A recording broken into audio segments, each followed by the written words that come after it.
Hello, everybody, and welcome you, lovely language and terrific technology people. My name is Hayo, and welcome to the second episode of the Language Learning and Technology podcast. Today with two very special guests, Jim Ranalli and Volker Hegelheimer. Welcome to you both. Thank you. It's great to be here. Right, I understand you are both at Iowa State University. Jim, can you just very briefly tell us about your background and your research interest? Sure. I'm a newly minted associate professor in the I work in the TESOL Applied Linguistics MA program and the Applied Linguistics and Technology PhD program. I also teach undergraduate courses in the linguistics major. And just in terms of my research interests, I'm really interested in academic writing and technology and sort of the theoretical lens of self-regulation. My work takes place mostly at the intersection of these three things. Yeah, that interest in technology. I figured that one out, given that you've just guest edited a special issue for language learning and technology. Volker, I think you're at the same institution. Is that right? That is correct. Yes, I'm also at Iowa State University. I've been here since 1998, so this is my one and only institution that I've worked for. I currently also serve as the department chair, so my research interests have taken a bit of a backseat to administering a large department. But I am interested in the use of technology in the classroom and trying to see how it can be effectively employed. Wonderful, and great to be able to see you both. This is one of the nice things about doing the podcasts for the journal, is especially also for our listeners and those who are watching this. You know, we see all these famous names like yours, and now we have a face to go along with that. So that's awesome. The reason why we have you on the podcast today is especially because you have a special issue of Language Learning and Technology coming out, or by the time this goes live, maybe this just come out. Maybe one of you tell us very briefly what is the subject of the special issue. You want to take that one, Volker? Sure. So, and this dates back to over 2 years ago when I got an email from the editors of LLT asking me if I was interested in hosting or being the guest editor for a special issue on automated writing evaluation. They had seen earlier work that I'd done in 2016, and there hadn't been a special issue on that topic since then. And I decided to ask Jim to help with co-editing this, and together we took this on, and it's 2 years in the making, and everything pretty much kept on track. Yeah, these things take a long time, don't they? Just for the benefit of some of our listeners who may not be familiar with the terminology, just very briefly, what is automated writing evaluation? So I think it refers to basically technologies that can analyze machine readable text and provide some kind of feedback on that text to the writers of that text. And so from your own experience and the literature, if you had to kind of summarize briefly, what are some of the main benefits for both learners and teachers of this technology?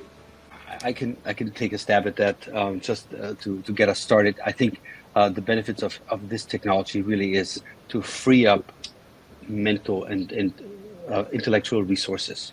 When you have a technology that can provide feedback that doesn't have to rely on a human, as a teacher or a student, if you can anything that you can automate and you can do it well, that frees up resources they can then be directed at things that the technology doesn't do such a good job at providing feedback.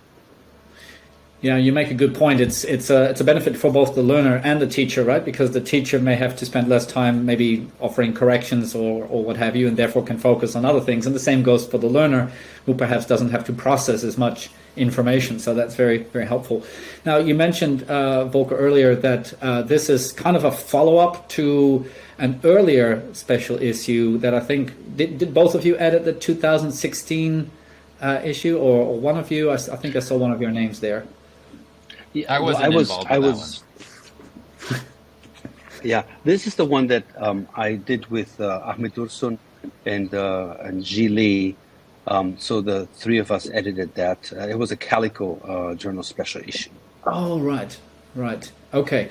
So 2016, 2022, I mean, that's 6 years. It's not nothing, but it's also not a tremendously long period of time. So why a new special issue on this topic? What have been some of the kind of the main developments, the main changes? Well, I mean, technology obviously moves fast, and one of the changes that we've seen is in the focuses of the systems, the AWE systems that are coming out now. So you have systems in addition to those that analyze text for like grammatical correctness. You also have systems that can analyze adherence to genre conventions, systems that can analyze students' enactment of writing strategies, and sort of more content-oriented focuses like students' use of evidence and argumentation, which is the focus of one of the articles that we've got in the special issue. So the kind of focus of AWE systems has sort of broadened out a little bit. Because it used to be mostly, grammar correction, spelling correction, and you're saying now it's really expanded to be a lot more useful in a lot more aspects of writing. Is that correct? That's right. Yeah. And I was reading in addition to that. Go on, Volker. In addition to that, we've also seen the arrival of multiple additional players over the last 5, 6, 7 years. Where in the past there were a few sort of prime AWE systems that were implemented and used. We now have systems that are more ubiquitous in terms of accessibility. So we have systems that are no longer, only accessible after you've paid some money. So we have some free versions. So I think there's been a breadth of additional resources that I think is making a difference here. Yeah, that's a very good point. And that has, of course, potentially some major pedagogical consequences, which I'd like to come back to a little bit later with a couple of questions for you. One thing that I read, I had a little sneak peek prior to publication of your introduction to the special issue, and you point out that it was hard to get a large number of submissions. I think you had 30, 35 or so, and eventually invited only 13 or 14 and ended up with only 4.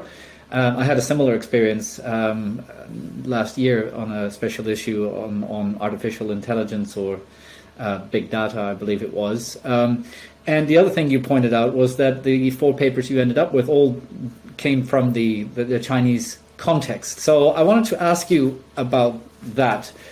Firstly, why did you think that there was relatively little uptake initially? And given that technology is so important, and especially this topic could be seen to be particularly important at the moment.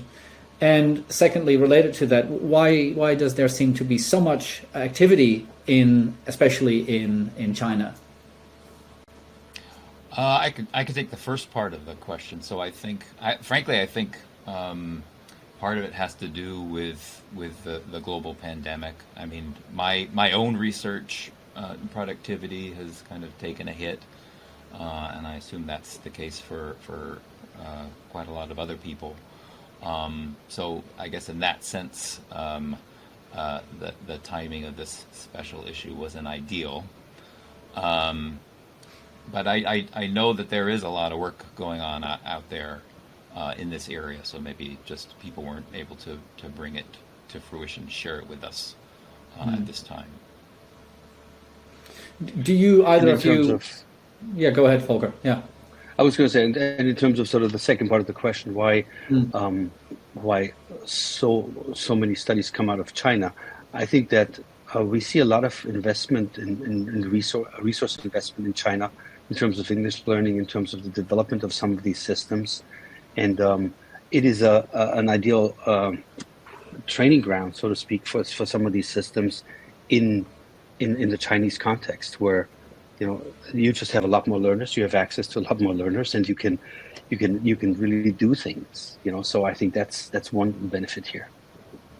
Yeah, that was sort of what I was getting to with my slightly leading question. I get the impression, I wanted to get your feedback on this, that in certain parts of the world there does seem to be a lot more understanding of the importance going into the future of not just of the area of your particular special issue, but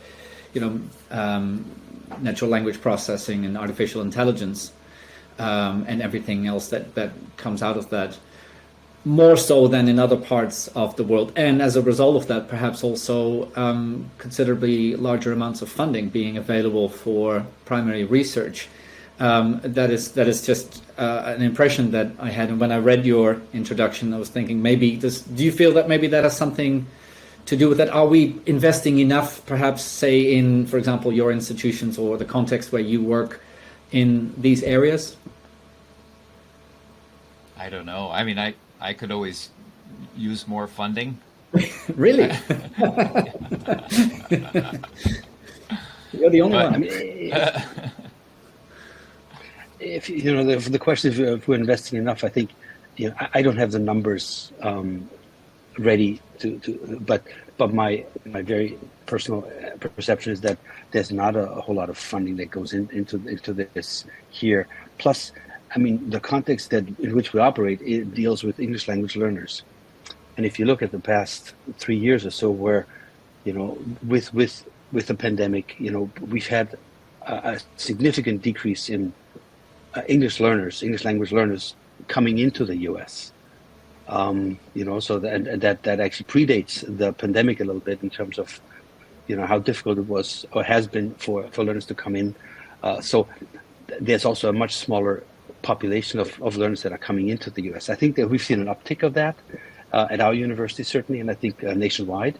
But that has something to do with this as well. I think this speaks to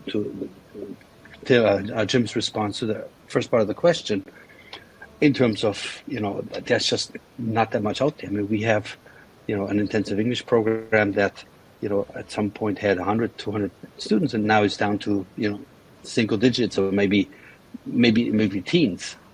Mm-hmm. Yeah, exactly. And that's, of course, the case in many contexts around the world.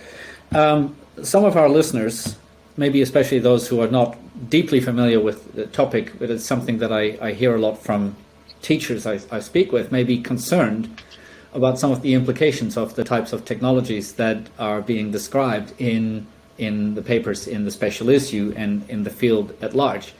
The implications of, for example, machine translation, and students using that to not just to do spelling checks and grammar checks, but potentially even to generate texts that are in some cases almost indistinguishable from authored texts.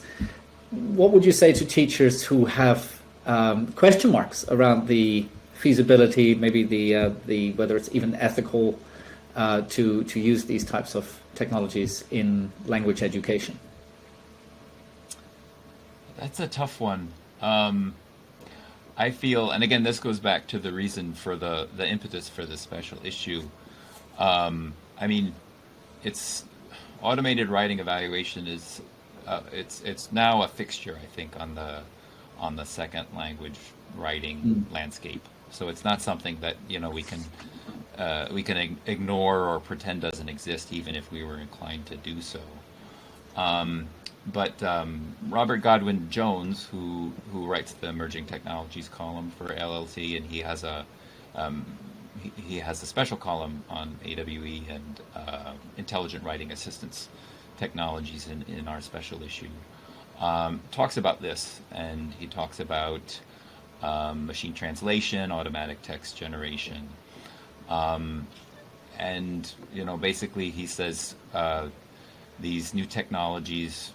We have to explore ways to integrate these into the classroom, and it has to be this integration has to be guided by situated practice and established goals and desired outcomes. So basically, we can't I think we have to approach these things with an open mind and look for opportunities to kind of harness their pedagogical value rather than kind of holding on to maybe outdated notions of what writing is supposed to be and what role technology is supposed to play. Right. Volker, did you want to add anything there? I could add a few sentences here. I think Jim is right on target. What we have seen also is that we've seen a little bit of a shift of AWE tools that were used or have been used for second language learners. Now these AWE tools are now also being integrated immensely for first language learners. I mean for native speakers of English, for example. Jim is running a large project at Iowa State University that integrates one of those tools, not just in second language classrooms, but also, for all other students. So I think we have to broaden the base of which the base of how we view these tools. So it's no longer just a tool for second language learning, but it's also a tool for language learning. For becoming more proficient in your first language. So I think that's an important aspect that we're trying to explore here. Yeah, I think you both make a very good point, and that's something that perhaps is sometimes easy to forget when you're, especially when you're heavily involved in the pedagogical side of things, is that the nature of writing, as you put it, Jim, itself has changed. And, just like when, say, 20 years ago, people were complaining about the language of SMS messages and texting on phones and how it wasn't proper language and so on. Now perhaps we need to also reconsider, what writing is and how, and then also ask how does that change how pedagogically we support the necessary processes, and maybe that involves using the technology for the better. And that leads me to my next question. Which involves the teachers. What sort of development, what sort of support do teachers need in your view? I know that goes a little bit beyond the scope of the special issue, but to be able to work meaningfully with these new technologies. Teachers obviously have a very important role because we know there's research that shows that teachers' attitudes and practices regarding AWE influence students' attitudes and practices. So first of all, addressing the kind of concerns that we were discussing in response to the earlier question, more kind of traditional views of the role of technology, and the idea that AWE makes students lazy or undermines learning. Teachers need to we need to address those, and then also getting them to see the possibilities. To understand how use of AWE may contribute to second language development. Right. I think that the empirical evidence is still out on whether that can actually be a factor in language learning. But I think a prevailing attitude is, AWE, to the extent it focuses on, grammatical and usage concerns, is just a proofreading tool. It's something that can only contribute to the polishing of the current text. Whereas, we're, in applied linguistics, we've been waiting a long time for these sorts of technologies to come along, and one of the reasons why is because of the prospect that it can actually help students, improve their language proficiency. So, the transfer of learning from the current writing task to subsequent writing tasks. So again, getting teachers to kind of understand that there's a wider perspective here, and that they can kind of be partners in exploring the potential of this new and ever expanding area of writing assistance technology. Yeah, nice one. Jim, I have one final question for you. You've got 4 articles, plus your own introduction, plus Robert Goldwyn-Jones's column in the special issue. The 4 articles, I've read them with gusto. They were very interesting, and they led me to this concluding question. Based on those contributions and your own work, where do you see the field going next, especially in terms of research in, say, the next few years? Well, we do have kind of a narrow cross section of research in this special issue for the reasons that we were discussing earlier. But as I said, I think there is a lot of work going on out there, and I'm excited about seeing this work eventually published. And I'm talking about work, a lot of the research has focused on tertiary settings. So, the use of AWE in college, university classrooms. I'm really interested to see, how it's being used in, secondary level and maybe, professional contexts as well. And also systems that analyze languages other than English, I think is an important area. Yeah, that remains a big gap, right? And I like what you say about the tertiary, the secondary level, because if we're hoping that these technologies can be used more developmentally rather than just as a corrective tool, then it's all the more important that learners learn how to work with these technologies in a productive, meaningful way. And the earlier you can start with that, the better, right? That's right. Yep, absolutely. Before we wrap up, is there anything that either of you want to say about the special issue or about any of the particular papers that were included? Just that we're very excited. I don't mean to take anything away from the quality of the work of our 4 contributing sets of authors. I think it's a nice cross section of work, and we're very grateful to them for their contributions and for working with us through the peer review process to bring this special issue to the fore. So I hope everybody enjoys it. I hope it gets as wide an audience as it deserves, and hopefully this podcast will help with that. Jim and Volker, thank you so much for joining us. Thank you, Heyer.